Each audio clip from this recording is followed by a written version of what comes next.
Hello, cosplayer. Welcome back to another Knives Goes to Every Convention Ever. Although this is more of a theme park, I guess. It's a summer kind of theme park, like Six Flags and Disneyland to some extent, except it's for our peers and cosplayers. So that's why I go, because the cosplay is amazing. And there's even weekends for anime and steampunk and fantasy and various other themes that do special stuff for.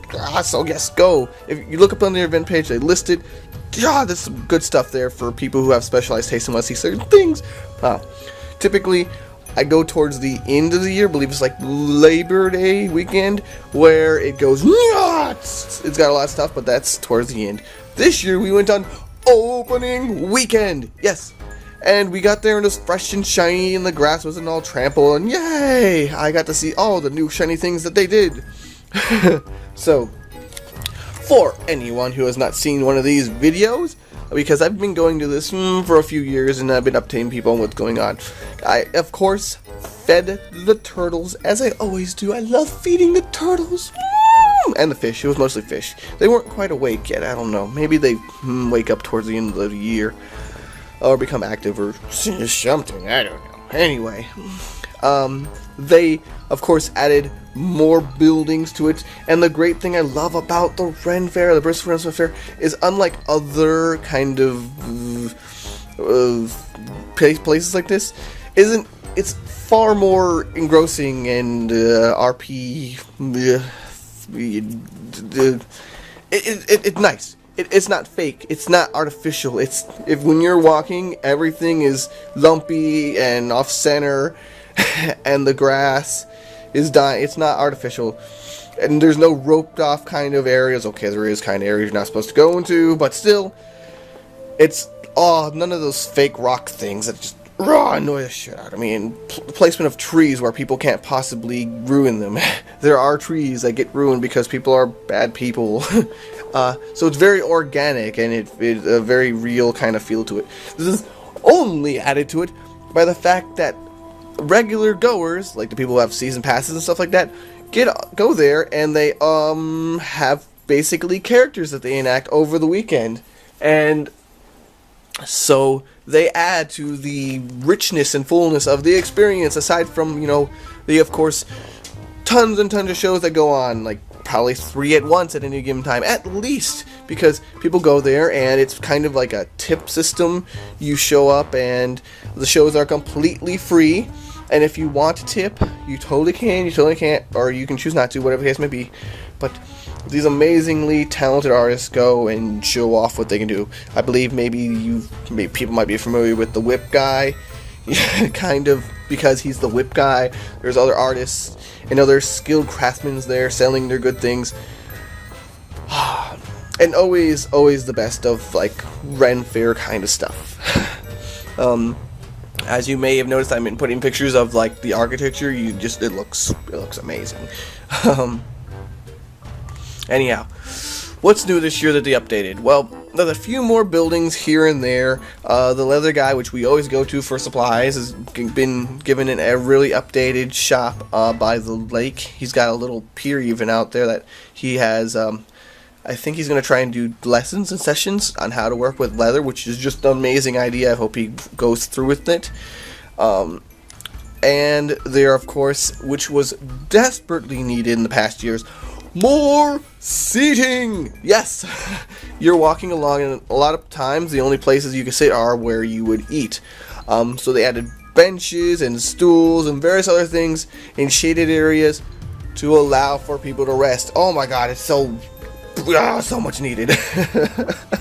So these people are truly investing in making it better and better every year. It becomes a richer and richer, more engrossing kind of experience. I'm again losing the word that's probably way better for the word engrossing. Damn it. Anyhow, even if you're a Homestuck, I've seen, even on opening weekend, at least a dozen Homestucks there, other cosplayers from, Disney films, and whatever fantasy you can come up with. There's, of course, the fairies, which they're very famous for, and they've got actually a new fairy garden. They had like a small little castle kind of thing that they had near the glass blower shop, but then I moved it down to where the trees and the stools are, and it's just much more cool and elaborate fairy garden. It's just little figures and little fairies doing fairy things, and they're always doing something to make things more awesome. We also spent a lot of time with the string lady. I forgot what her name is, but the string lady, and she always gives out string, and she had wonderful tea puns such as pretty and noisy. No, that's not actually right. Oh well, you get the idea of the puns, and she's just wonderful. I believe they had a new queen this year, if I'm correct, and the joust and things were wonderful, especially since my team green won. Raw green. I believe they put on at least 4 or 5 shows, probably 4 shows. I believe there's the hawk guy, there is 2 kind of joust arena things, and I believe there's 1 more demonstration during the day. There could be 1 more if I'm not looking at this correctly. Actually, I have a paper here, right here. Here's the paper. Yeah, there's the paper with the list of the events. So, absolutely, yes, at least like 3 or 4 things going on at the same times. Oh boy. Oh no, yeah, there's, oh yes, all kinds of cool stuff. Let me see. There's the joust, Royal Falconer, second joust, Falconer, and 3rd joust. So I guess the late in the day joust is the most intense one. Ooh, I've never seen that. I gotta see that. Maybe next year I'll show you guys that. Oh no, I have. It was good. It was good. I have seen it. Okay. But I'm losing train of thought, guys. Now, if you're smart, maybe you can get a discount ticket. They go to various conventions and things like that you anime people may be going to, and the tickets are $12. $12. They're about, of course, $24 at the door, I believe, at this point in time. And the season passes are a considerably better deal for you if you want to go repeatedly. But if you're going repeatedly, you probably live near it and you already know about all this stuff. And typically when I go there, I only spend about $20. 10 of it is on food and 10 of it's on fudge, because of course I keep telling you their fudge is delicious. There's a nice candy shop. Oh my god. We also had tea in a wonderfully enchanting cake shop. I encourage you to go there. It just is wonderful. I love sitting in these little shops and having the best opportunities for pictures and atmosphere around. Just a lot of times you can't be beat. There's just no place that exists like this outside of the Ren Fair. So if you're interested in that kind of cosplay in a really cool kind of atmosphere, definitely encourage you to go and do that and have fun. And I'm going to stop ranting. I'm going to see you guys next year, and it's going to be amazing.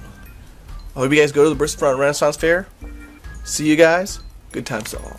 Hey guys, well, before I finish up this video, I want to say thanks for everyone who likes and subscribes. But the people who comment, you guys have a special place in my heart. It really does keep me motivated. I don't know, I do try to talk to you a one-on-one, but maybe someday I'll have enough questions and so on to do like a regular Monday Q&A session like I used to. But for now, I just try and spread the information and love I have for all you cosplayers out there.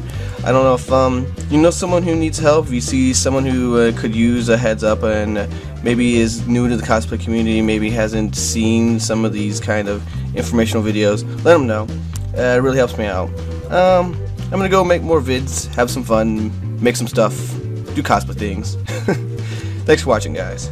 Good times to all.